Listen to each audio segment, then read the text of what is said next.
Gareth Southgate's three lions finalised the group stage, sitting top of Group C, scoring just 2 goals and winning just 1 game. England have truly been the worst team to watch at this Euro 2024 tournament. Besides maybe Steve Clarke's Scotland, but jokes aside, Gareth Southgate and the FA need to call it a day and make this the 53-year-old's final England dance at a major tournament. The talent that he has and the talent that he has left behind at his disposal and the way England appear on the pitch is truly unforgivable. He's managed to fool the entire country into believing Trent Alexander-Arnold is no good and can't play in his own position at right back. He's managed to make Phil Foden, Harry Kane, Jude Bellingham, Bukayo Saka, some of the most fluent and best attacking footballers in the world, look completely ineffective and useless.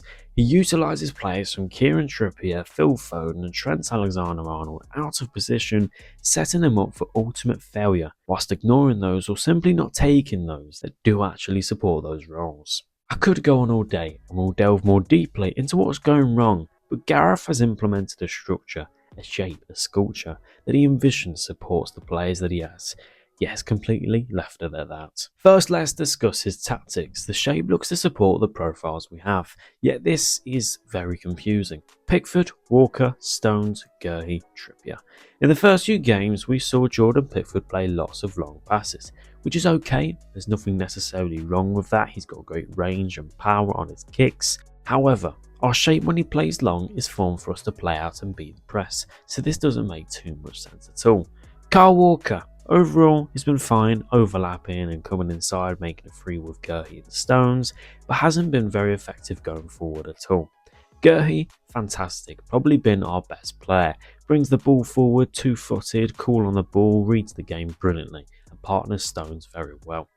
Kieran Trippier, I feel quite bad for. He's not been bad, but he's not exactly been good. He's a right footer on the left side. He's naturally going to come inside onto his right foot. And because Phil Foden drifts into central spaces, this means Trippier is utilised as our left winger in possession, which is a complete disaster, leaving Trippier all by himself on this flank. Rice, Trent and Jude. Declan Rice for me in the first game was brilliant, but then poor against Denmark and average against Slovenia.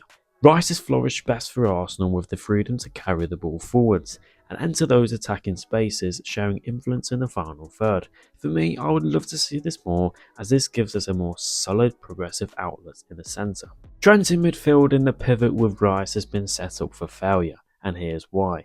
Trent's creative abilities work with runners in behind, and in the matches so far Saka's been the only runner. Kane comes in deep to interlink the midfield to the attack, but this doesn't work when Bellingham comes deep and Foden comes in deep off the left to find joy in midfield.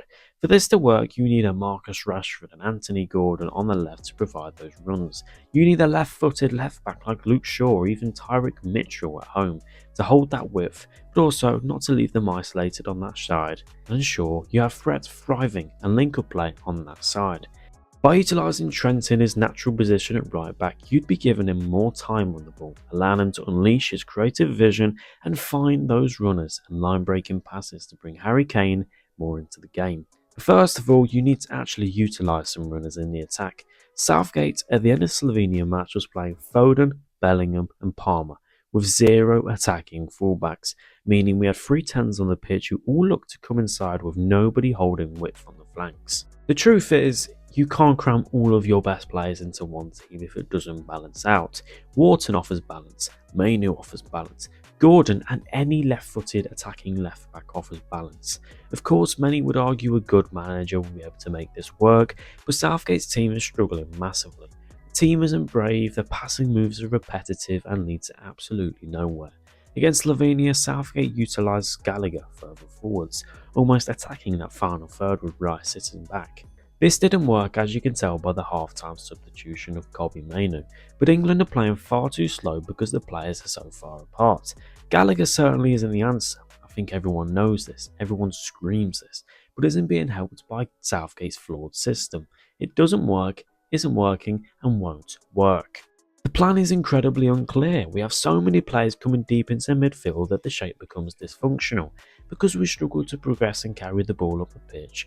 Rice, Walker, Trippier, whoever's playing at right centre midfield, and Phil Foden are all coming in deep to help play out. That's 7 players nearly making one line trying to play out, leaving the attack all by themselves and a million miles away. But though the pressing structure versus Slovenia was improved, it was still flawed. Many players are pressing the same player at once, oblivious to the area they're leaving with space. Particularly Saka, Phil Foden and Jude Bellingham have been the culprits of this, allowing the opposition to easily carry the ball forwards, whilst Rice and Trent in the Denmark game have been seen being glued to sit in front of the centre-backs. To me, it seems Southgate has tried to find a structure so he doesn't need to leave anybody out. The experiment, though, needs to stop. The basic principles need to return because he's making football look so incredibly difficult. He's mixed between possession and fast-paced football, but if the players are so far apart from each other, players are out of position and the only attacking pattern you can create is Saka beating his man, then your team will continue to bore the entire country. Balance is the key to any successful football team, and Gareth is failing miserably at trying to implement that. Thank you guys for watching today's video. If you did enjoy this small analysis of what's going wrong for England, then make sure to subscribe, check out more, and I'll see you next time.